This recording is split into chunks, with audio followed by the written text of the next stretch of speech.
तर माझं वाशिम एका लेखकाचं मनस्वी प्रेम करणाऱ्या एका लेखकाचा अमृत महोत्सव किती छानपैकी एक गाव साजरे करू शकते त्याचं मूर्तिमंत उदाहरण आज आपल्याला इथं पाहायला मिळालेलं आहे.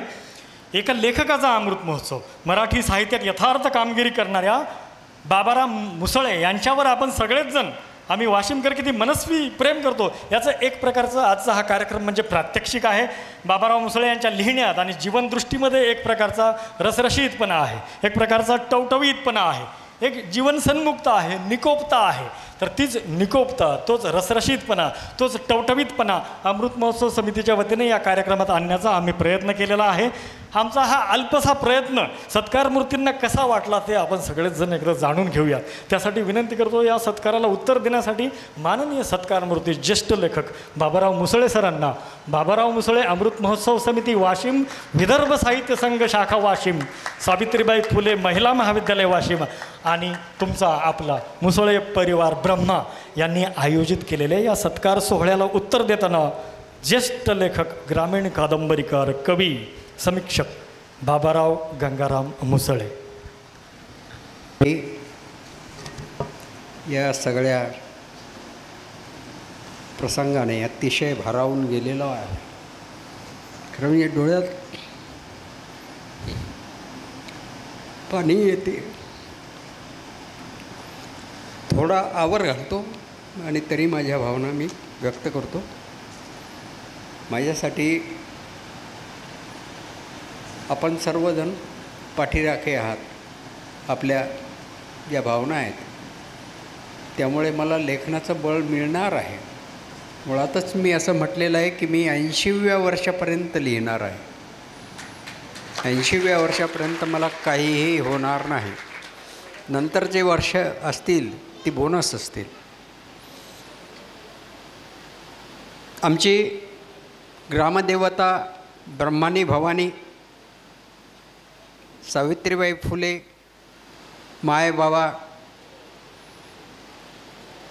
आणि माझ्यासाठी थोर थोर मंडळींनी सुशोभित केलेलं हे व्यासपीठ, समोर बसलेले आपण सर्वजण, कोण कोण कुठून आलं, कशा कशा परिस्थितीतून आलं मला जाणीव आहे.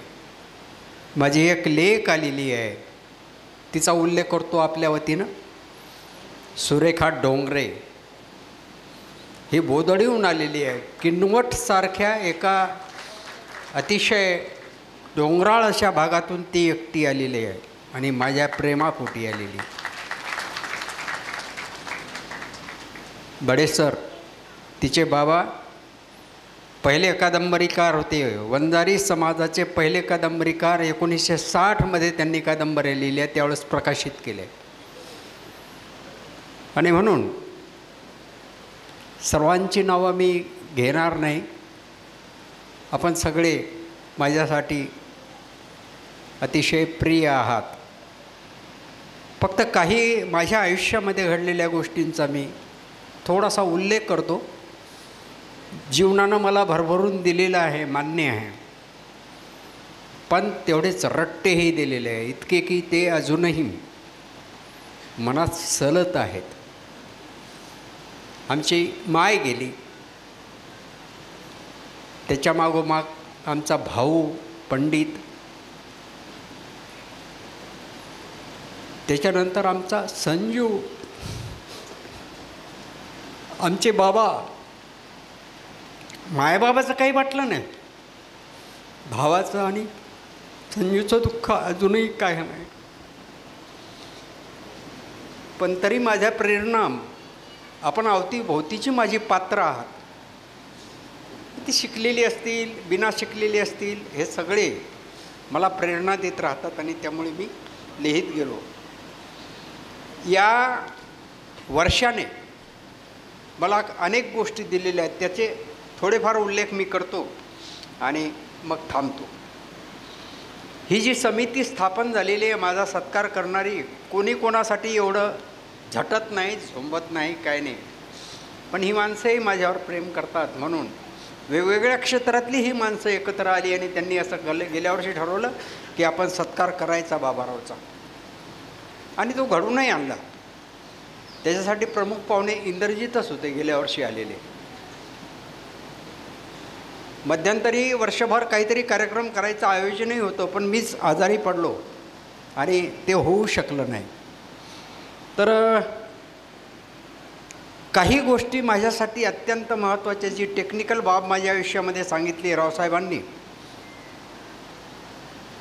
यूट्यूब चॅनल तयार करण्यासाठी माझ्या 2 लेकींनी मला मदत केलेली आहे, दुर्गा कडणे आणि तिची बहीण नीता कडणे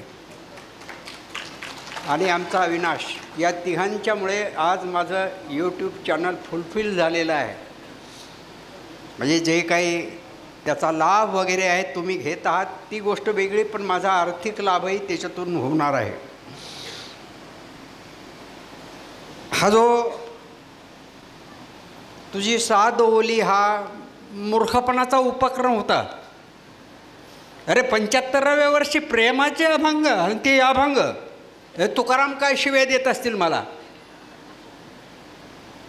पण तरी इथेही कुठेतरी प्रेरणा आहे. आणि त्यामुळेच हे 75 अभंग मी लिहू शकलो. हे जर कोणी वाचले, अर्थात वाचणार आहात, इंग्रजीत तर नक्कीच वाचणार आहेत, ते मला कदाचित म्हणतील की या वयात तुम्ही आता हे भलतंच झालं बुवा, पण मी नाही तिथे.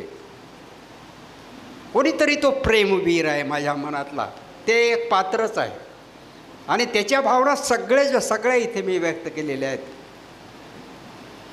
ते जे पात्र आहे त्यांनी मला आत्ता म्हटलं की काय आहे, कसं आहे, प्रत्यक्षात आहे? म्हटलं नाही हो, या वयात आणि प्रत्यक्षात. पण अजूनही ते पात्र छळते मला. जसं की मला आठवते वारुळ कादंबरी जेव्हा मी लिहिली होती तेव्हा 2 वर्ष मित्रांनो मी वाचू शकत नव्हतो, चालू शकत नव्हतो, उभा राहू शकत नव्हतो आणि मला असं वाटत होतं की आपण आता संपलो. या अवस्थेमध्ये होतो एका कादंबरीमुळे. ही पात्र अशी छळतात आमच्या लोकांना. सुरेश भटांचं एक वाक्य आहे एका गझलमधलं, आणि माझा जीव तुझ्या आठवणीत. पुढचा शब्द तो मला नक्की आठवत नाही, दरवळेल असा आहे. ही पात्र अशी आमच्या भोवती पिंगा घालत असतात आणि मग अशा पद्धतीच्या काही गोष्टी घडून येत असतात. सर सर धन्यवाद सर. बाहेती सर, आपल्याला आवडणारी जिचा उल्लेख आपण मागच्या वेळेस केला होता ती वैभ्या, मी कोणता त्या कथेचं नाव आहे मला आता आठवत नाही, पादरा न्यूब नाही रे, ही कथा या कथासंग्रहामध्ये आहे. हां, म्हणजे अलीकडच्या गोष्टीवर अशा पद्धतीनं मी लेखन केलेलं आहे. माझे महत्त्वाचं म्हणजे 2 प्रकाशक इथे मला लाभलेले आहेत, ते उपस्थित आहेत. आमचे नांदेडचे प्रकाशक दत्ता डांगेजी, आपण जसं माझ्या स्वभावाचं वर्णन केलं आहे अगदी फिट्ट आपण त्यांचंच वर्णन करत आहात. इतका त्यांचा स्वभाव निगर्वी आहे आणि नवोदित लोकांना संधी देण्याचा त्यांचा नेहमी प्रयत्न असतो. चाकोली नावाचं एक माझ्या साहित्यावरचं माझ्यावरचं एक जो संग्रह येणार आहे, पुस्तक येणार आहे, त्याचं इथे प्रकाशन झालं नाही, पण प्रकाशन झालं, पण पुस्तक नंतर येईल. पुस्तक नंतर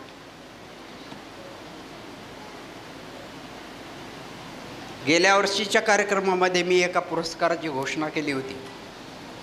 आमच्या मायबाबाच्या नावाने कलागंगा पुरस्कार 10,000 रुपयाचा तो पुरस्कार असेल आणि एका कादंबरीला दिला जाईल.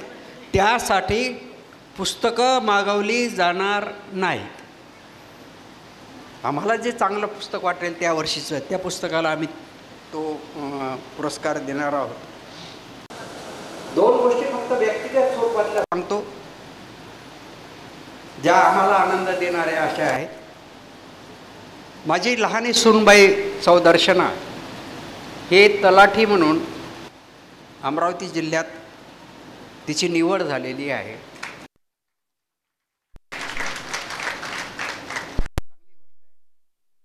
दुसरी गोष्ट, शेतीत मी धडपडतो.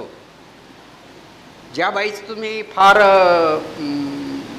म्हणजे वर्णन केलं, ती बाई पण मला म्हणते की तुम्ही वावरात जाता उठसूट. पण त्या वावरानं मला जे दिलं यावर्षी साहेब, 1.5 एकरात 4.5 लाखाचं उत्पन्न. आमच्या शेतीच्या परंपरेतही एवढं उत्पन्न झालं नाही. आणि अजूनही माझी ओढ इकडेच आहे, शेतीतच आहे. लहानपणापासून शेतीत वगैरे रमत नव्हतो. रिटायर झाल्यानंतर मी शेतीत रमलो. आणि हे सगळं माझं तो ऐवज आहे लेखनाचा. शेती हा माझा लेखनाचा ऐवज आहे. माझ्या भोवतीची माणसं माझा ऐवज आहे. आणि तो इथून पुढेही समृद्ध व्हावा असं मला वाटते. आणि तशा पद्धतीनं मी वागत राहीन, तशा पद्धतीनं लेखन करत राहीन. आपलं प्रेम असंच माझ्यावर कायम टिको एवढीच एक अपेक्षा व्यक्त करतो आणि थांबतो. धन्यवाद. धन्यवाद.